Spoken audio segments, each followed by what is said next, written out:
All right, music fans, welcome back. It is I, Dave, the real music observer, observing real music in real time for real people just like you and just like me.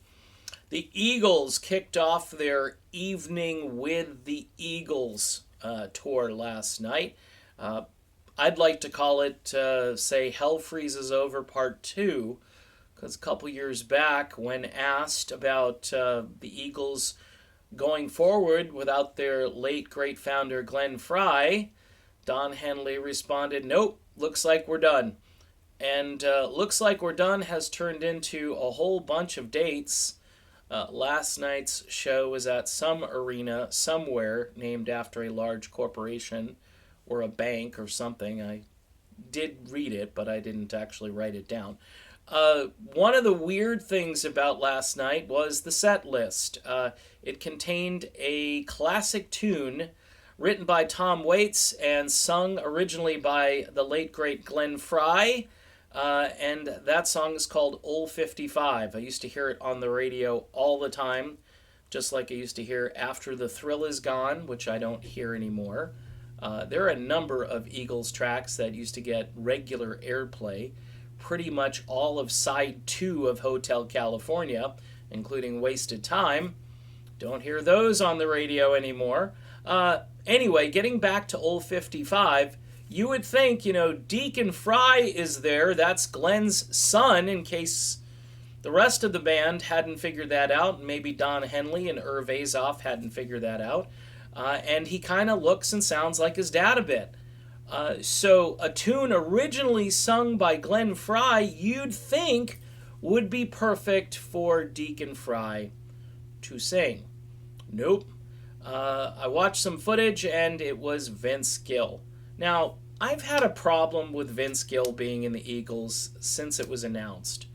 First of all, Vince's career kind of died after 90s country turned into bubblegum rap country, which it's what it is now. I'm not saying Vince Gill doesn't have talent. I loved him as a solo artist in the 90s. I liked his work in Pure Prairie League, okay? However, again, you've got voices here. You've got Henley's voice, Frey's voice, Randy Meisner's voice, who, again, if they did take it to the limit, I wish they'd retire the song. My guess it was probably in the set list and they let Vince Gill sing it again.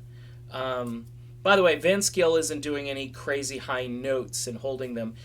During Old 55, it sounded like he was singing it in a step down or just it just had a very bland beginning to it. So you'd probably want to get the guy who's closest to the original vocals to sing a tune like Old 55.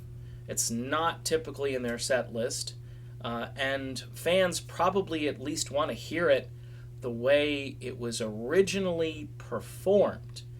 And the Eagles used to be sticklers. They used to be like Steely Dan, like this stuff. Like, we gotta try to... I mean, this was Don Henley's big thing back in the day. Those live albums are so precise. You listen to them and you go, wow, these guys have got the live performance thing down cold. They really do. Nowadays, it's like a karaoke thing. Okay, who wants to get up and sing this song? Yeah, Vince Gill. Yeah, he's perfect for this.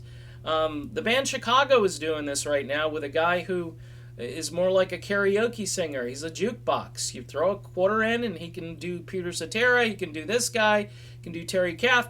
The problem is for fans who pay enormous ticket prices, they want to hear the song sounding like it used to sound.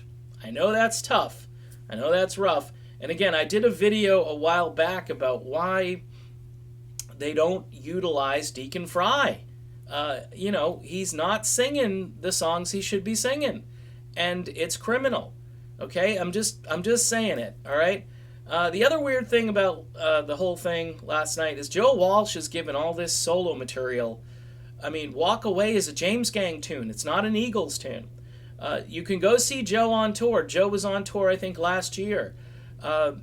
fans have come to watch and see the Eagles, not the Eagles and Joe Walsh. Maybe have Joe open, have him do his own set, and then have him join the Eagles. And this is the thing. Joe didn't sing a lot in the Eagles. He sang, what, 2 songs for the Eagles? Maybe if you count the stuff off of Long Road Out of Eden, the disastrous thing, the Walmart album. Probably a few more on there, but the point is, it's weird to me. It's weird. And I know most of the Eagles fans like Joe Walsh and appreciate the James Gang and Barnstorm and all this stuff. Rocky Mountain Way. They did this too when Joe first joined the group. And even though I think it's kind of cool, I also think that if the Eagles have enough material, which they have tons of material, they ought to focus on their own stuff and not Joe's solo stuff, not Don Henley's stuff. They used to do like End of the Innocents or New York Minute, which those aren't Eagles songs, okay? I didn't see them doing any Glenn Frey solo material, by the way. That's just an observation. So, yeah, last night kicked off this tour, an evening with the Eagles.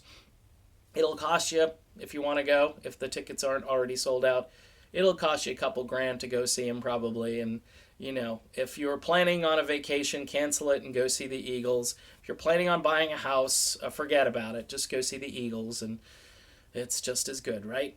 Okay, I'm done with this video. Sorry for the sarcasm. I'll be back with more real music in real time for real people, just like you, just like me, and just like Vince Gill. Talk to you later, everybody.